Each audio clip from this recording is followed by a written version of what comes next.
Play.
Is with me again. He's come out the doghouse.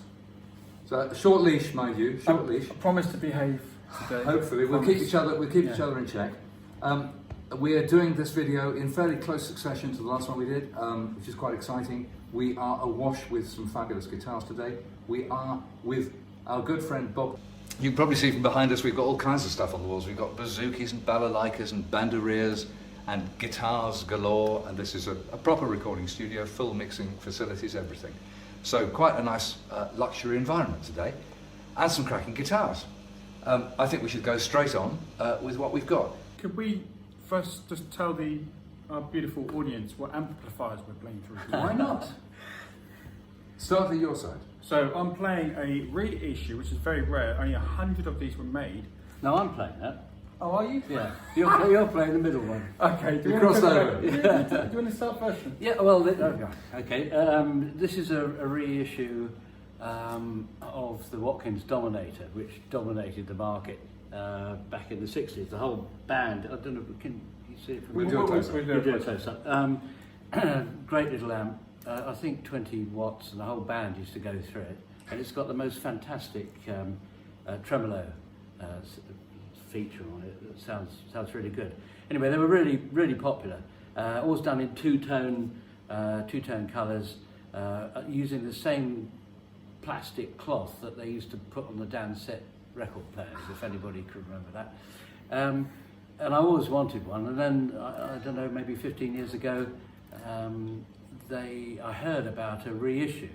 And Charlie Watkins was still alive. He was in his late 90s, and he'd commissioned somebody to make 100 of these, and they'd opened up the old tooling machines to make the right bits, and the speakers were reconed and the old way and all the rest of it. And he signed a certificate about every one. Anyway, this is one of them, and it's just got this.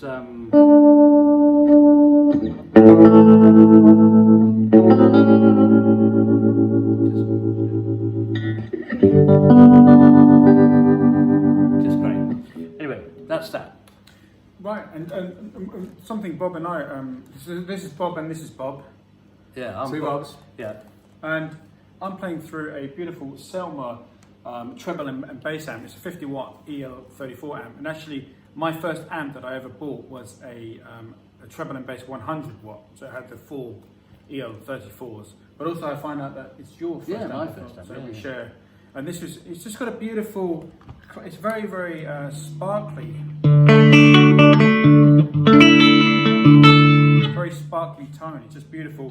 And obviously, you can turn it into beautiful distortion, which we won't do now, but it's just a beautiful, beautiful amplifier. And this is a Mark III treble and bass. They say that the Mark II are the best ones for breaking up, for overdrive, and the snakeskin Mark I is more of a clean. It looked the best, but it was more of a clean amp. But this one here, we opened it up today and it sounded absolutely gorgeous. So okay. you know, and Bob, what you're playing through. So I'm playing through an amp that I know nothing about at all, but I think the other Bob is going to tell us more about it. It's a Bird. What I do know is it's got a 15-inch speaker. It weighs a ton. It's quite good looking. Again, we'll post a close-up. But what am I not saying about this amp? What's the story? I don't know an awful lot about it. It was given to me not so long ago by a bloke whose wife said it was either him or the Bird amp in the house. So he gave this to me, and then she probably left him. But that was my good fortune, I suppose. They were made around the same time in the 60s as the Watkins amps, but clearly they didn't sell so well, and they stopped making them in the 70s. All valves. All valve. It's got two. I don't know whether there's anything wrong with it, but this one has just got two tones. One is kind of sting your head off treble, and the other one is arguably the best crunch sound that you've ever heard. So that's why we've got it here. Neither of which I'm probably going to demonstrate today for reasons of volume, because we're still recording, even we may be in a recording studio, but all the recording gear in the studio is actually tied up, so we're still recording on phones and a camera for this, but hopefully it'll work out. Now, let's talk about the candy that we're holding. Again, why don't we go from my left along you across. Tell us what you've got there. So, well, this is probably my holy grail guitar. Unfortunately, it belongs to Bob, not me, but this is the 1956, this is a real 1956 Les Paul Custom. It's a beautiful black colour, which is kind of going green, actually. And it's just got the Alnico 2, the famous Alnico 2 pickup. Although, I think when Les Paul originally played his, he actually had a Dynasonic, the Almond, with a P90 cover on it, so it looked like a P90, but it was actually a Dynasonic. But this has got that beautiful, you know, jazz. You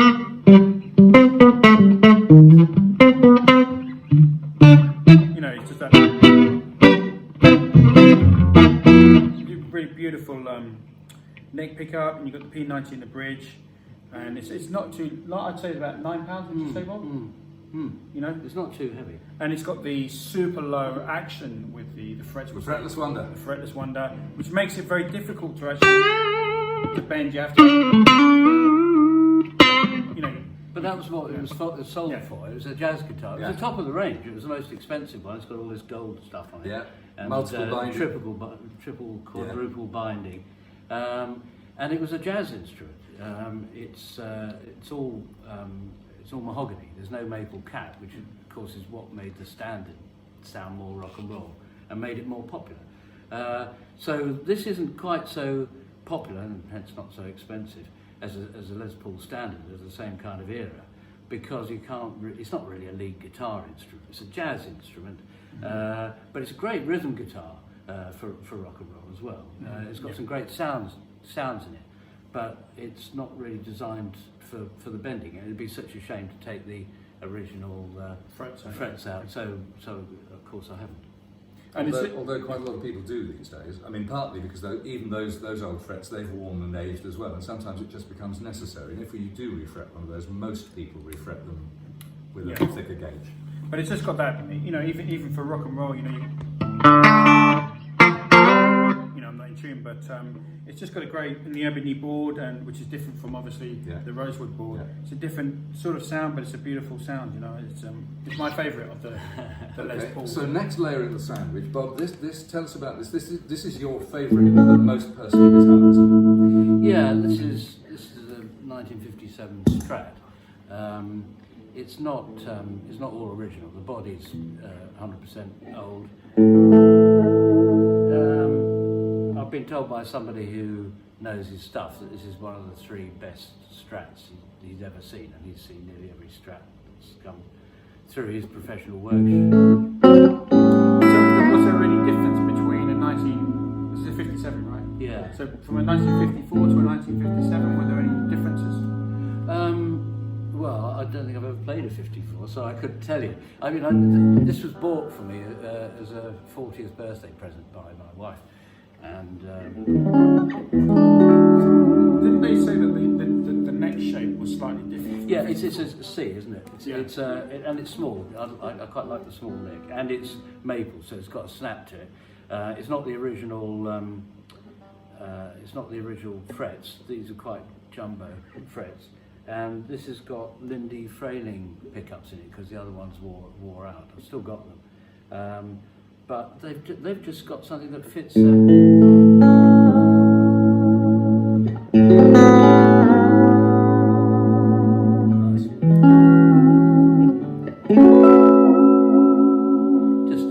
Just a great sound. So this is the one for me. I would say what you'd notice is a guitar that came slightly later than this would have a much more pronounced V on the back of the neck. Yeah. Real almost a point that kind of fits in there. They call this boat shapers or something? This is rounder. Yeah. Yeah. But you know, some Strats I've seen, earlier Strats, they've had slightly bigger necks. The maple from this era feels very distinct. It feels very, very hard and very solid. And I think that contributes greatly to the tone. This is quite a warm sounding Strat, which of course I personally like. Yep, so that's the Strat. I'm holding on to something that's quite similar to the one that you've seen in mine before, but this is Bob's. This is a 1960 ES335 in Sunburst. As far as I can tell, completely unmolested. I don't think there's any stories about this guitar at all. It is as you see it. Beautiful Sunburst, pretty good condition, pretty clean, no belt rash on the back. The neck on the 59 and early 60 is slightly bigger. The neck is beginning to get a little wider and flatter. But this is not, I don't think this is that far into 1960 because this is on the way to getting wide and flat. But later ones still get really wide and flat for a while. And some people really like them because they do play very, very fast. Again, it's pretty resonant acoustically and does what it says on the tin. So that's our first three guitars we're going to look at. We've got quite a lot to get through, so we're going to keep quite a pace on here and do a quick swap over and back with you in 1 minute. So here we are back. We've now, as you can see, we've got three Telecasters in front of us. We're going to go from my side across in chronological order. I've got a 1958 Telecaster here. Unusual in Sunburst. A refit. Yeah. Right. Good. Okay. Cleared that up quick. But this feels very much part of the period. The neck is quite round, medium size. It's not huge like the early ones, but it's quite big. Feels very solid.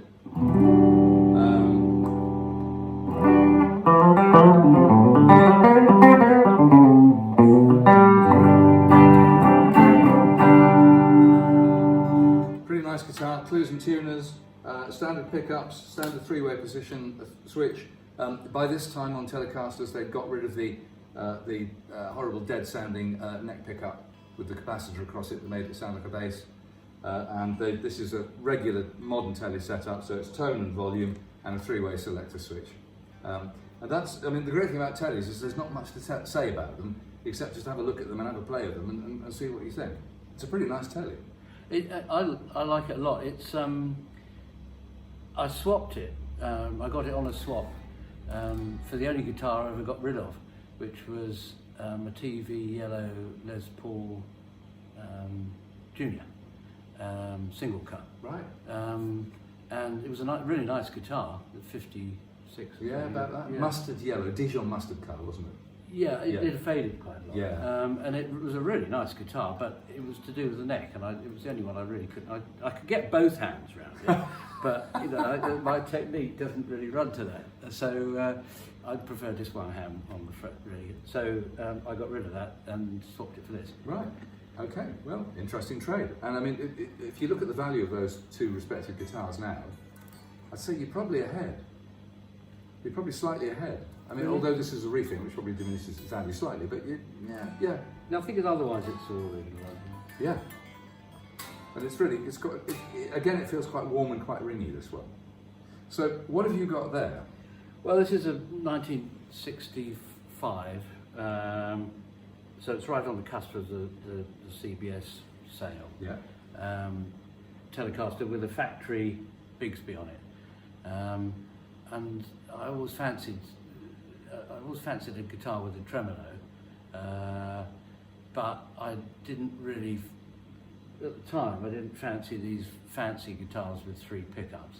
Just like too much, it just got in the way because I was basically an acoustic player.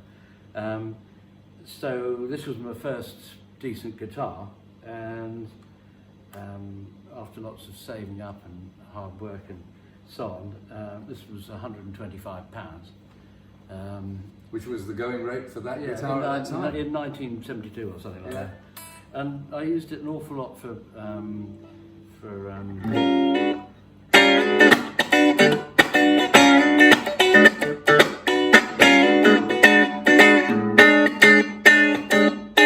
that kind of Funky stuff? yeah, and then later on with more with all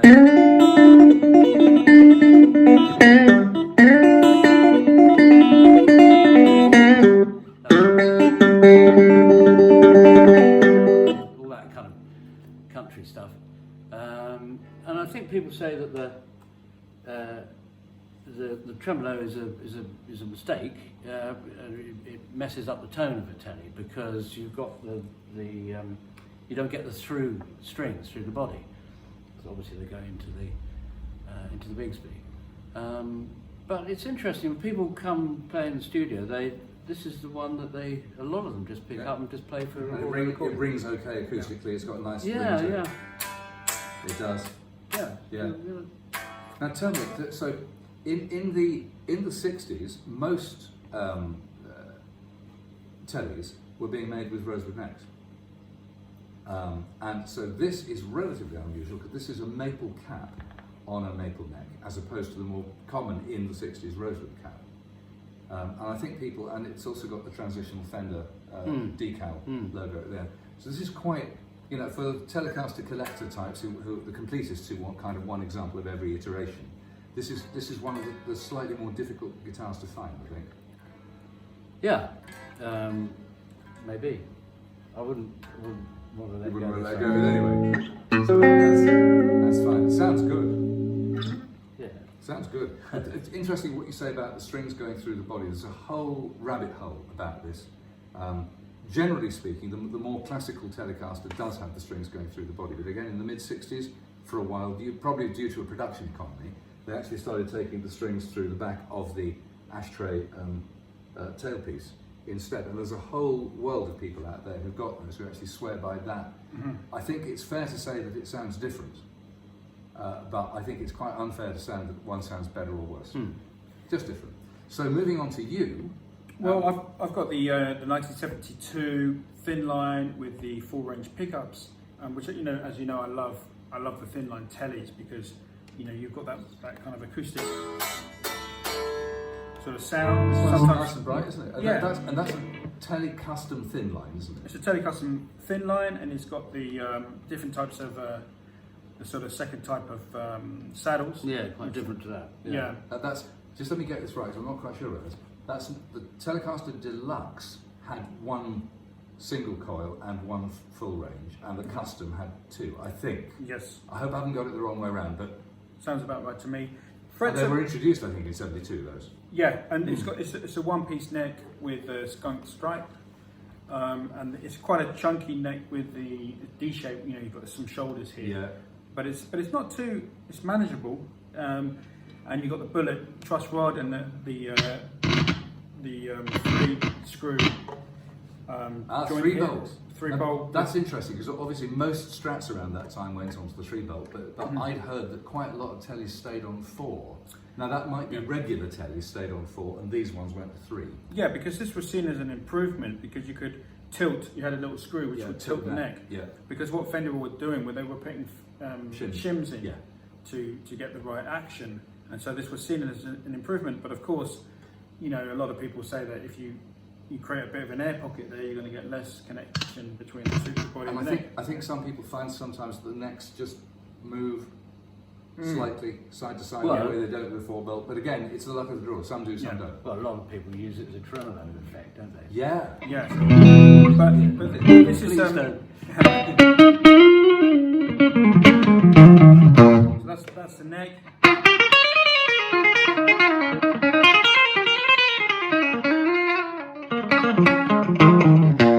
And then both together.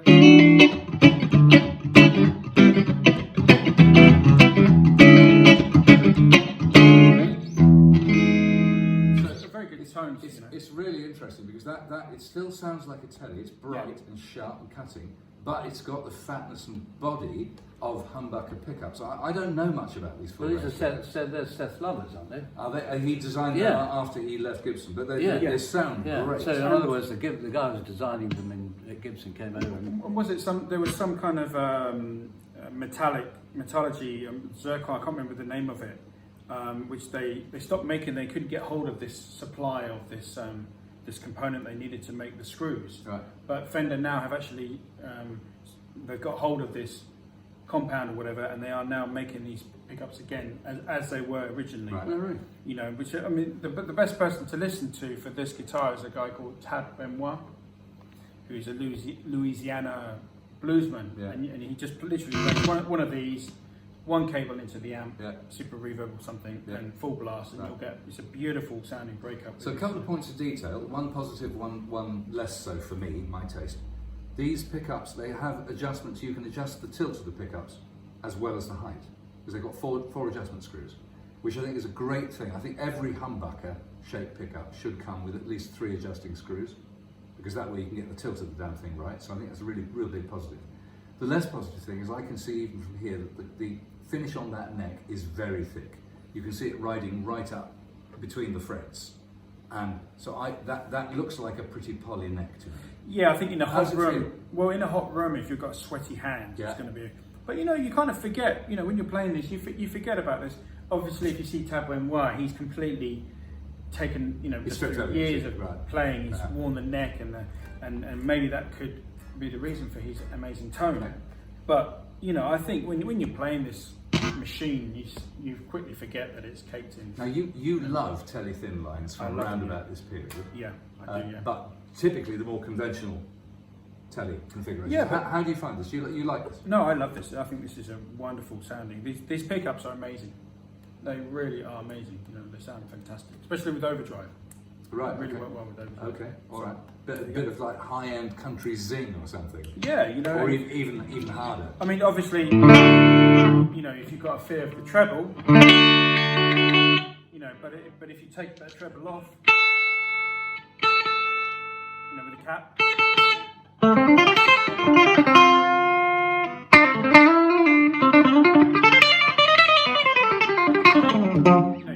You've got a great sounding instrument. Right.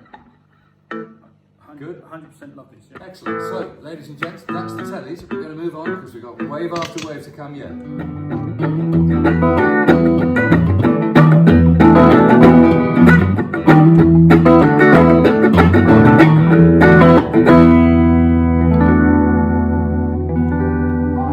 Now, viewers, I think Ron's been very well behaved so far, so I think we need to, you know, cut him a bit of slack here and let him out on the leash. So, off you go. Come on.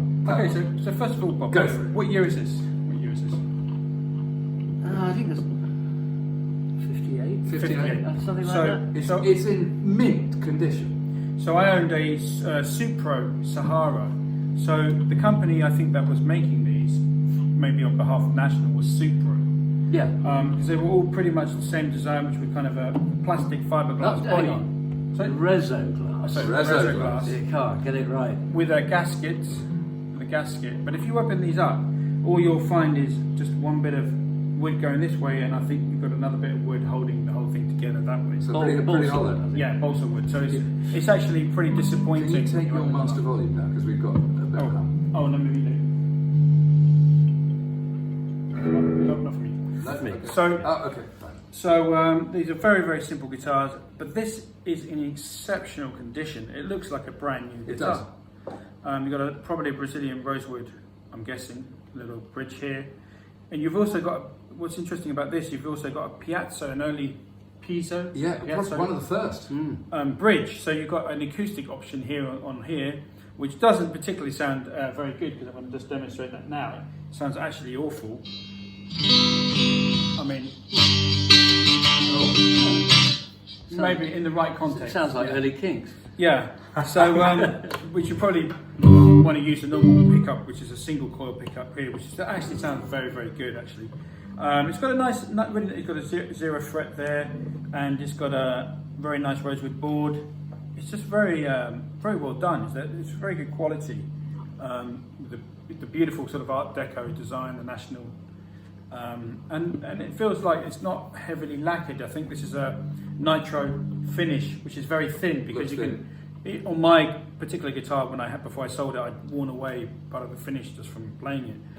You got 3 screws here, and I think one of these screws actually again tilts the neck, and you got these screws here just holding the 2 bits of reso glass together.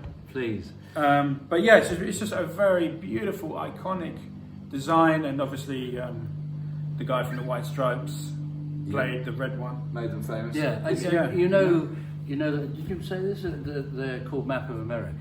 Oh yes, that's right. And, Yes, and I spent ages trying to work out, because if you look at it like that, yeah, it doesn't look. I mean, it looks more like, I don't know, Iceland or something. I don't know. It's only when you turn them around this way that you get some idea that maybe it is a map of America. So that's what they call them. That's right. Yeah, It's in incredible condition. And dare I ask, how is the trem? Trem is absolutely awful. No. Unless you're playing. Not too bad, actually. I'll tell you what, that takes me back to Hawaii. It does, but the thing is that the actual mechanism is just a bit of plate it's kind of Like a spring of steel. Yeah, it's just a bit of steel that sort of flexes rather than a spring or anything like that. So it's quite precarious, But this one seems to be behaving itself quite well, actually. It's not one for dime bombing. No, it's just a bit of a wobble like Bixby, really. Yeah. Yeah, but actually, it's quite. That's beautiful. I think that's gorgeous. And we haven't had one of those on the show at all. We did that, and for our first one to be in that shape is just a privilege. It's a great, wonderful, beautiful thing. So, what have we got here? this one in the middle is interesting. Yeah, it's Baldwin. It's Baldwin. Baldwin got together with Burns at some stage, and then Jim Burns, who designed and built the Shadows guitars. They didn't always use Fenders. Hank had a Fender, but that was the first one in the country. Yeah. Which was Cliff Richard's anyway, and he thought he was buying a telly. He just happened to get the wrong one, but I know that. Yeah, that's what he wanted. He wanted to sound like James Burton. Right. But he got that, and the rest is history, really. But anyway, Baldwin, I think, made organs, and Burns was making good quality English guitars at a time when there was a lot of tax payable on American guitars after the war. Yeah. And so if you played guitar around that time, you could buy German guitars, Hofners and things. Yeah. Or you had the fairly rudimentary, certainly to start with, English makers. And Burns was one who kind of got it together and made some really nice guitars. And that's another story. I'm sure somebody's got one somewhere, and this will be on this program. But I suppose he needed some more finance and got together with Baldwin, who were making, as I say, keyboards, organs. And they wanted a slice of the booming pop. Yeah. You can't stand up on an organ. I mean, so Ampeg came in a bit later with basses and guitars, but they were an amp company originally. Yeah. Everybody wanted a slice of the booming guitar market. Yeah. So anyway, it's just nice, isn't it? It's very pretty. I mean, I don't. Nice flame maple. Yeah, I don't really use it very much, and I just walked into a second-hand guitar shop one day, and there it was. And what does it say on the back of the? It says, "Don't touch." That's a joke. Don't even look. That's a joke. Don't even look at it. Yeah, no, there's a lot of stuff. It gives you the patent number in New Zealand if you want. But the interesting thing about it was I got it quite cheaply because it didn't have the knobs on, and obviously I wanted some, and we have this great luthier, Bill Puplett in common, and Bill's the man to go to for everything as far as I'm concerned. So I go to him and say, could you just check it out, see what it's like, and could you put some knobs on it? And he said, well, you can't get these knobs now, but I can put some plastic ones on that'd be okay. And I said, that's fine. And then he lost it, and because he had so many guitars around at the time, and he lost this guitar for 4 years. Every so often I'd say, 4 years? Yeah, can I have my guitar back? And he'd say, well, I know it's here, but I just put it in the wrong case. So eventually he phoned me up and said, I found it. forget what case it was in. And he said, but because you've been patient, you waited for 4 years, I've happened to track down this guy in his late 80s who was the man who milled the aluminium which made the pots. Amazing. And when the Baldwin Burns company folded, he took the die machines with him, and he's made you a set of 4 pot covers, and that's what these are. So they're absolutely original, but made about 30, 40 years later. Fantastic, sorry. And it's got an interesting tremolo, hasn't it? It's a bit more elaborate than the National. Yeah, well, it's quite nice. Again, you wouldn't do anything.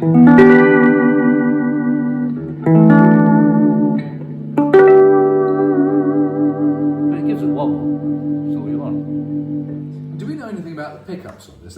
They look like single coils, slightly larger than a Strat single coil, but look single coils. They sound beautiful. James O. Burns. So these are Deluxe, Burns. or is it design? So they're Burns pickups. Yeah, Burns pickups. Because I mean, this is basically, it's a Burns Vibraslim Yeah. with a Baldwin pick guard and sold for the original American market. Hang on a minute, it's got a reso tune. That's what this thing's called. Reso tube, which is the trem. Yeah. Yeah. So, nice. I mean, it looks great, and it's... Over really elaborate tuners actually on this as well.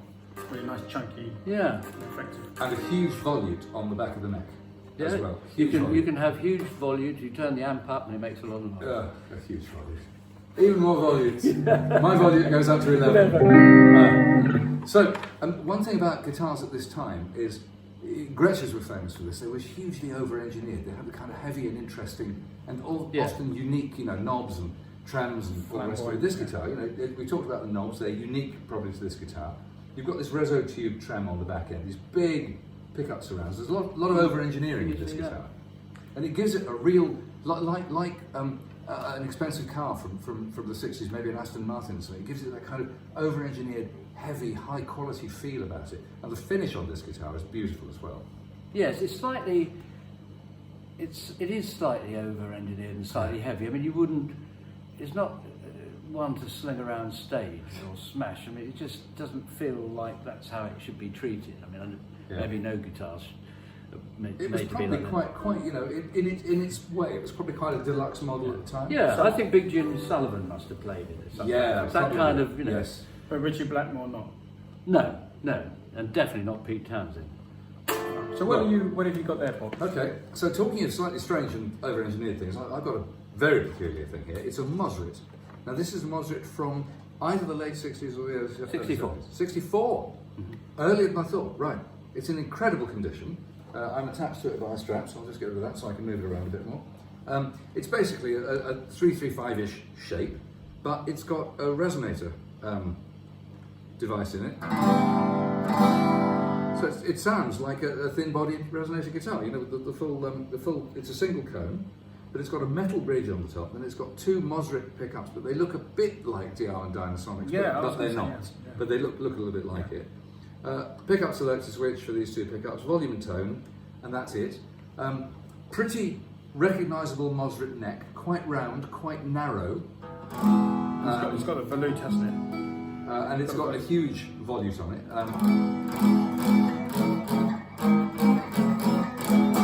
It's a very strange guitar because you don't quite know whether it's electric or acoustic. Well, you do know when you plug it in. And it sounds fantastic plugged in. Yeah, it is good. You lose a lot of the resonator. But you still have that sort of little kind of honk to the note of a resonator,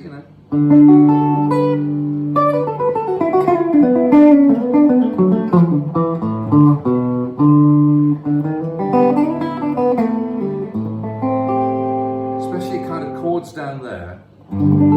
It's got the reso honk to it. I bet this records beautifully. Yeah, especially if you want to do Lola by the Kings.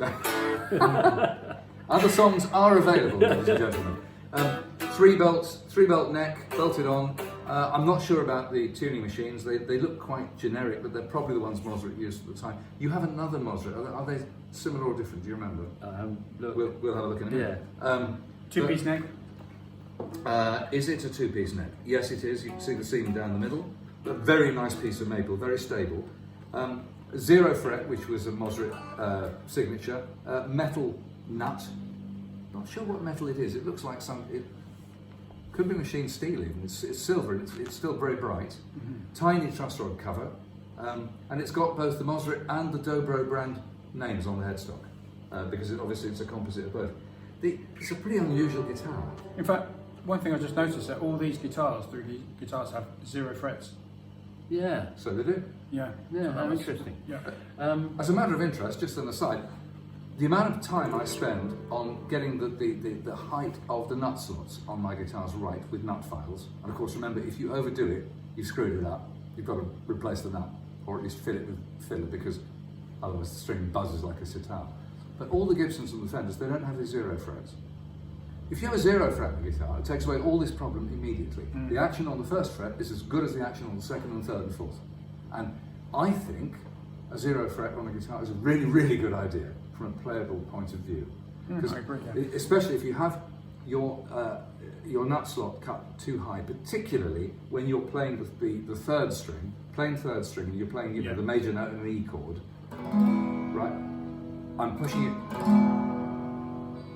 It's so easy without much finger pressure to bend that note out of tune. It always sounds a bit sick. And you know, with 0 frets, it almost gets rid of that extra pressure. Just as an aside, I think 0 frets, Great. big design. One quick aside that I don't think it's been mentioned, that this is a Moserite guitar. That was a company owned by a bloke called Semi Mosley. Mosley. And you'll notice that, so it's his name there, which is the Moserite brand, but it's also got Dobro on the top as well. So obviously there was some kind of joint venture between him and the Doppiera brothers to supply the resonator that went into it. And this guitar, surprisingly, this guitar really... It's got a bit of that resonator vibe to and it, it yeah. sustains. Yeah. It rings. You know, I'd expected this guitar to be one of the nice and honky, but the note dies. No. Yeah. It's also good for Romeo and Juliet. Indeed. It's easy to play with the National. Indeed. I can't play that piece. I can never get It's difficult. the fingering right. It's tough, isn't I it? had to do it as a wedding dance song once. It's tough. A bit of a strain now. So is it in open tuning or standard tuning? Open D. Yeah. Open The D. original Yeah. is an open D. That might make it easier. Okay, you can show us that in a bit. As I let you out of the doghouse. Yes, you can. That's your exit fee. Okay, let's change these up Let's then. move on. Yeah. Right, we're back. I just thought one little interjection. If any of you have got older guitars out there, just one little tip. Maybe you've heard this before, maybe you haven't. Very often you find that the controls on old guitars get a bit crackly. This one's really, really clean as it happens, but controls get crackly. That's because dirt accumulates on the carbon tracks of the potentiometers inside the guitar. And it's worse on old guitars, and it's not really great to have to replace old guitar parts, or you can take the things apart, the specialists can clean them, and it never quite works. There's a really good way around it, because mostly you can actually clean pots by simply wiggling them open and close and just clean them for a bit. You can use a little tiny drop of contact cleaner if you like, although some people don't like it because it accumulates garbage. Anyway, there is a way around this, especially if you've got quite a lot of guitars and they're old guitars. Every time you put your guitars away, be disciplined and turn the guitars to 0. And what that means is that the wiper blade on the inside of all the controls is resting at the bottom end of the potentiometer where you hardly ever use it. So any damage and any grut that accumulates, all the crackle will accumulate at the bottom end of the knob, which is where you're not using it. And it will keep all the top ends of your knobs really nice and clean. Nice, I didn't know that. Really Yeah. so little collector vintage tip for you. Thank you very much, that. There. Oh, very good, Thank very you. nice. There you are. Thank you very, very much. So now that you're at the doghouse, you're going to lead us into a rousing chorus of... a song which my dear mother loves. Here we go.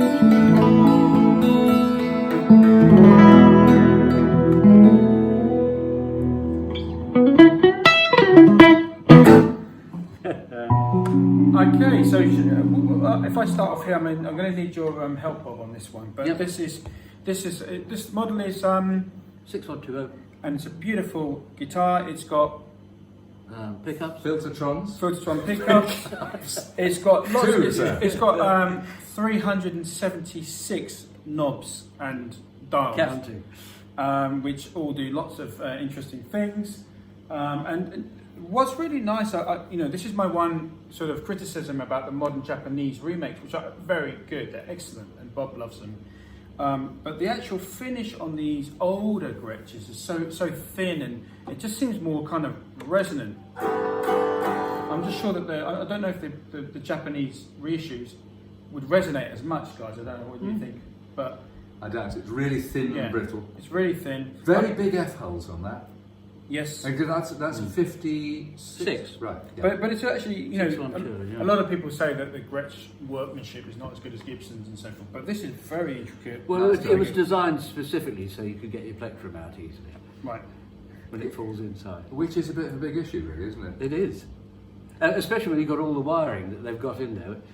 Actually, what happened on this one was it was far too complicated because you pressed something and it just turned itself off mid.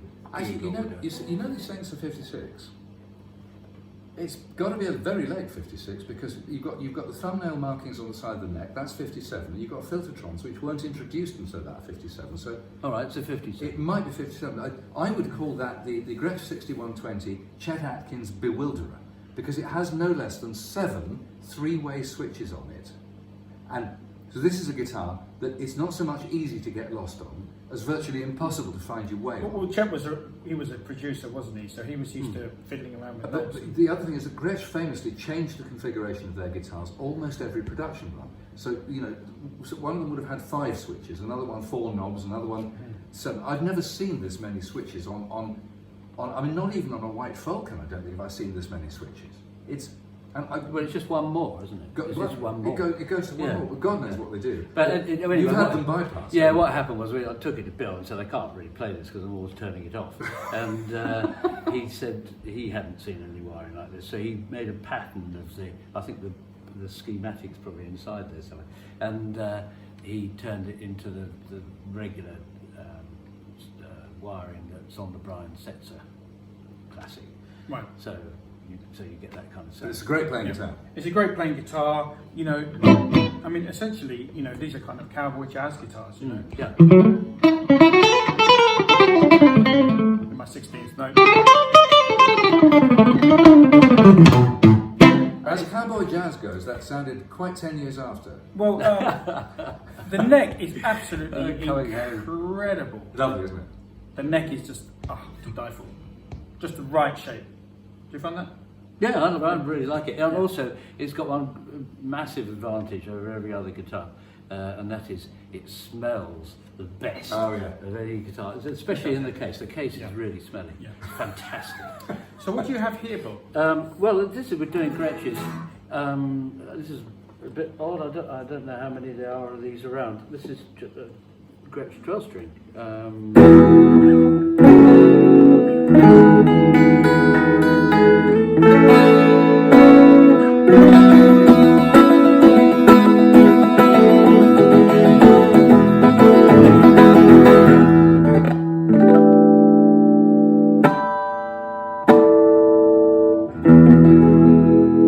Sounds great. Sounds absolutely great.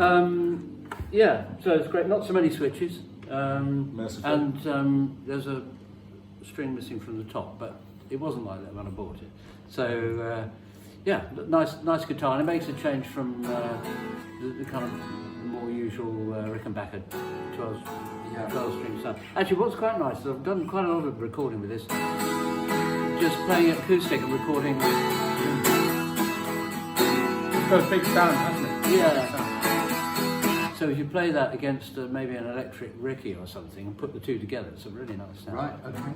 Now, there's something interesting going on with the pickups here. These are Filtertron pickups again, but they've got these very strange silver rails running across the top of them. I've never seen this. The Gretsch fans out there will probably jump to tell me exactly what they're about. We might try and get a close-up of these. I've never seen this on Gretsch pickups. Yeah. This being an electric 12-string, so the fashion for 12 strings, jangle, started in about, what, 63, 64. Yeah. And, you know, by 64, everybody, Rickenbacker, Gibson, Fender. Gretsch, Fender, everybody's making an electric 12-string. So I guess this is a mid-60s guitar. I can't remember. I would imagine so. Yeah. And it's interesting again because it's got a metal floating bridge on it, so just like a jazz guitar, but made of metal. These are things you tend to see most commonly with Bigsby's, but this looks native to this guitar, and with the Gretsch tailpiece and everything. So it's a really, again, typical Gretsch. They change the configuration of their guitars every month. Sounds fantastic. And so, to complete the set, I've got a guitar very similar to the one that I own, which you've seen in previous videos. This is a Gretchen Duo Jet from about 1956. So you can tell it's 56 because the logo has gone to the square logo from the windy toothpaste one. The block markers are still on the guitar. The block markers are quite big. It's got a pair of Diamond, what do we call these? Dynasonic pickups. Now this one, mine's a hardtail, this has a Bigsby, and by the way, the bridge that I was mentioning, the metal footed bridge, accompanies the Bigsby on this guitar. And just to say, I mean, it feels very similar to mine, it feels very well made. It has it's not heavy, but it has a certain weight and thickness about it. It's a very nice guitar. It's actually sounding quite mellow.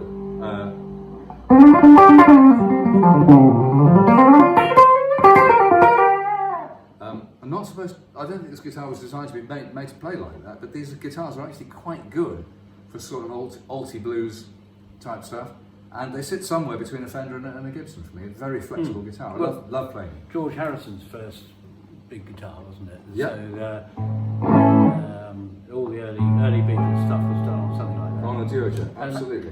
Didn't Cliff Gallup play one of those? Didn't he? But, or it might have been the Silver Jet. I think they made a number of different. I think they were all the same guitar. They made it in black. They made it in silver colour, silver drum finish, red, which is a Rock Jet.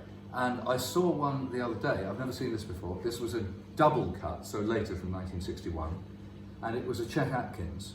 So it had all the cowboy tooling and on the case, and it was a kind of caramel. It wasn't as orange as that, but it was a kind of caramel colour. And I've never seen a Chet Atkins Duo Jet, single or double cut before. They're pretty unusual, but they made them in multiple finishes. Also, there are reportedly on both the single and double cuts, there are holy grail guitars, because the drums were offered in a number of finishes. So there was turquoise, there was gold, there was red sparkle, emerald sparkle, champagne sparkle, which is like silver but sort of flecked all the colours and looks a bit beigey. And there are rumours that these guitars exist in all those finishes. But I mean, they may just be rumours.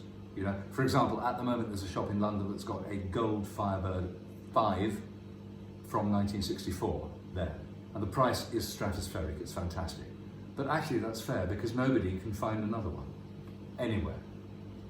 So if it's that rare, then okay, it may not be for every player out there. For collectors, woof, you know? Or like that green Firebird one that keeps on turning up in all the guitar magazines. I mean, no one's ever seen another one. So what's it worth? What one man is prepared to pay for it, period.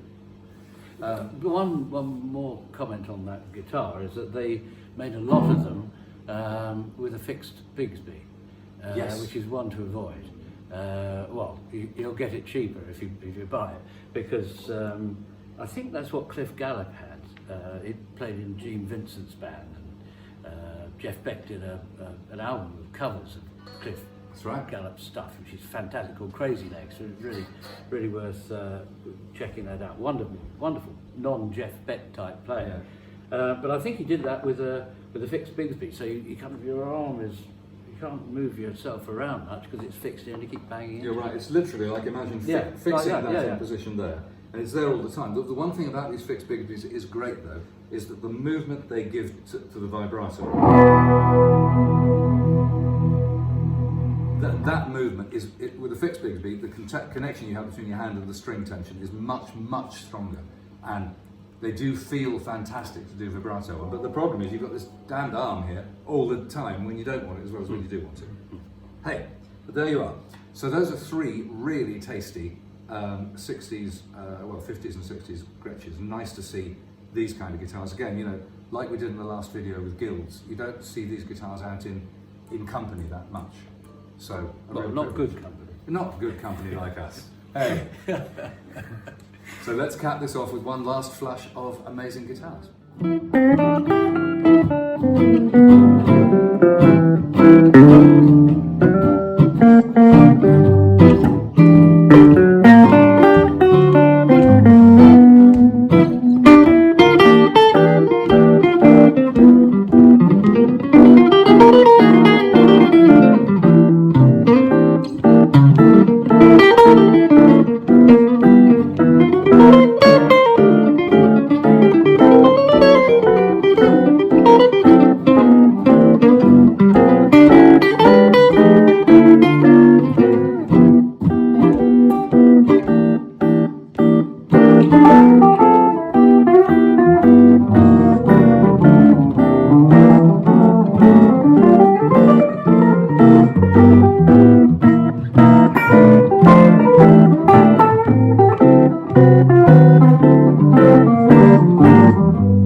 Guitar from the three. This is the incredible D'Angelico, New York, made in New York, but this is a Stylo from the mid Style A. Yeah. It's not a national, is it? It's a Style A from the mid 40s, and it's just the holy grail of the jazz archtop guitar, isn't it? You know, and the D'Angelico obviously had an apprentice called D'Acquisto. He sort of, you know, and he unfortunately they both passed away, but at the same age. Yeah, both in their early 50s. Yeah, but the design sort of continues, and this was you know, this was a guitar. You know, Grant Green had one, and George Benson. Love Grant Green. Yeah, right. Yeah, and a lot of the guitar players, Jim Hall. Although I think he had a D'Acquisto. But a lot of the New York jazz guys had one of these. This was, you know, when you were professional, this was a guitar that you needed to have in order to have that really great jazz guitar tone. The beautiful neck, nice chunky neck, isn't it? You know, with a sort of very interesting shape, but very easy to play those kind of fast pop lines.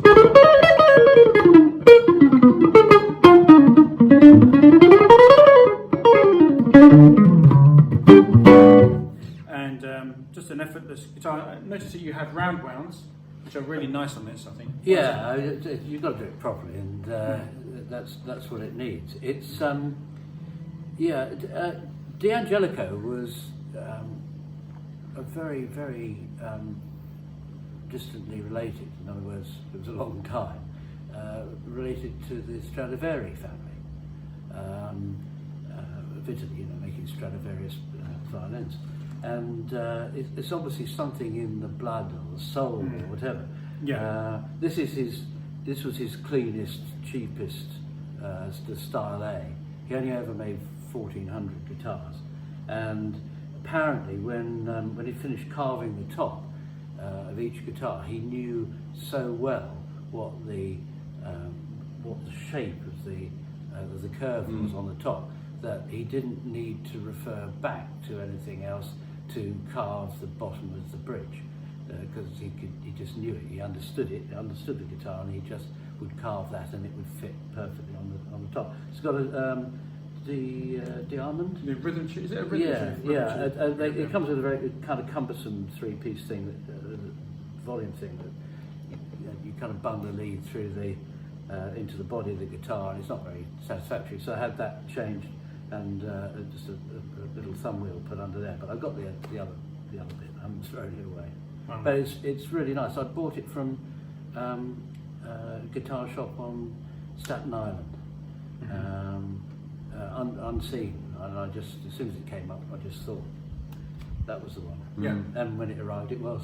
And it is a Stradivarius of the guitar world, isn't it? This is the most sort of regal guitar that you could possibly own. Yeah, it's like if you've ever been on a dude ranch or something, and you sit on a horse, and the horse turns around and says, "Just don't mess around, sonny. I'll get you to the top and back down again, but just don't try and kick me or spur me or or shake the reins or anything. And it's a bit like that with this guitar. Just the neck turns around and says, like, you hang on. I mean, look, Ramon couldn't have done those licks before he sat down without a guitar. He couldn't do it. And now, see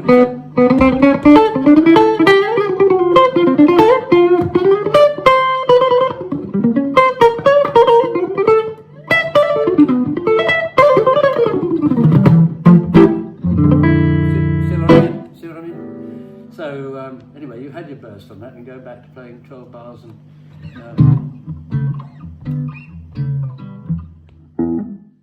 So moving onwards, now what have we got? We've got here a guitar with the most knobs of any guitar today.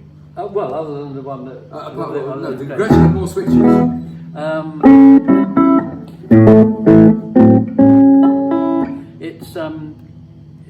It's a Switchmaster from, I think it's 59. I should have checked these dates. It's 56, between 56 and 59. It's going to be 50 years. So it's the first time somebody had an idea that you had all these pickups, all three pickups, and well, that's good, but you had all these knobs, and it was like impossible. So somebody came up with this great big thing, which looks like a Telecaster switch. But bigger. Yeah, yeah.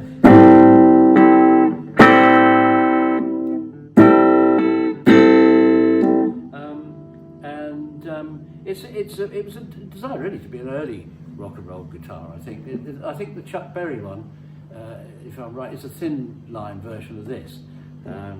and I think the Berry one, was that a short scale? Did he have, was that a short scale like the Birdland? No, it lasted for years. So nice blonde, plays well, all original. Lots of figuring in the maple. On the back, interesting, I can see it's got not one but two stingers. So it's got a stinger on the headstock, which is not uncommon on these higher end guitars. Also got a stinger on the heel, which is much less common. And some very nice maple figuring going on. Now these are guitars, with this kind of guitar, you know, I'm holding an equivalent guitar, probably same period, so let's think. They've got humbuckers, so they're definitely after 58. And they've got tunumatics, so they're definitely, well, that one has, this doesn't. That's after 57, so, and the knobs are certainly, now this is later, well these are 60 knobs. So, and the pickups are clean, so this might be a couple of years later, it might be early 60. This is ridiculous amount of flame in the wood, this Super 400. Get this strand out of the way. It's got a lot of flame going on in the maple there, if I just move it around a bit. Again, it's got a black stinger, complete with mother of pearl inlay on the back of the headstock. Fancy 1, 2, 3, 4, 5, 5-piece, 5-piece neck, laminated walnut through maple. These guitars, they actually evolved quite a lot over their time, Super 400s. The first ones came out in about 1928 or 30, and they were really quite, they sounded more like that D'Angelico. They sounded softer, they sounded gentler. And Gibson evolved these over the period because more and more of the big band jazz guitarists were using them. They used these big bodies to project the sound, the arcstocks to project the sound, but they braced them heavier and heavier so the guys could really... They really used to hit their guitars. Freddie Green. Yeah. Really, really hard. Yeah. And so these guitars gradually, their feel and their sound got harder across the late 30s and early 40s. And then pretty much stayed. But the only other thing to say about these is that there was a short period when this, which is called a Venetian cutaway, went into a sharp cutaway, a Florentine cutaway, for about 2 years. Not so nice. I never liked it. But another of our good friends, mutual friend, whose collection we've featured, he's particularly mad about those Florentine cutaway 400s, and he's owned a lot. And when I say a lot, I don't mean a handful.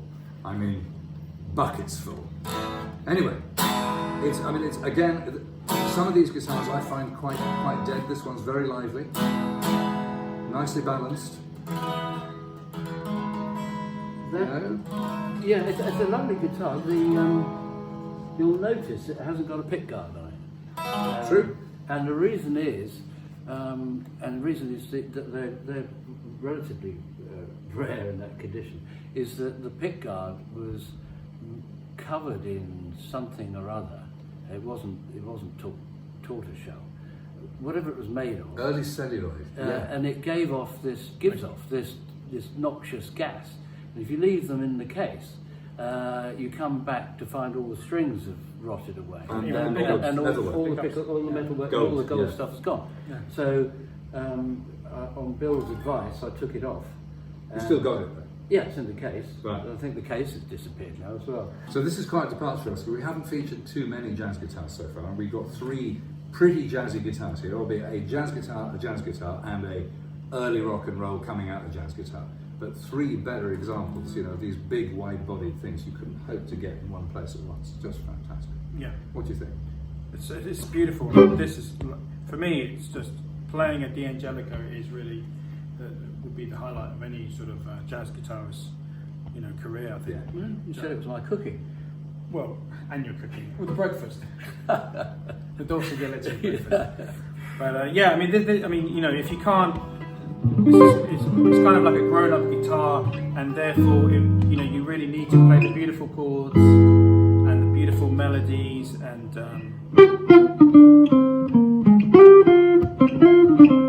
Parisian walkways, and what's that still? It didn't sound much like it. Didn't sound much like it. But you know, it's just like, you know, it's a grown-up guitar, and everybody who plays guitar will one day eventually have one of these. You know, a Telecaster and one of these. I think that's it. Or something like the Look of Love or something, you know. Yeah. Oh, that's not the Look of Love? No, okay. So there you go. So we're going to finish. We're going to finish with one more really unusual, rare instrument.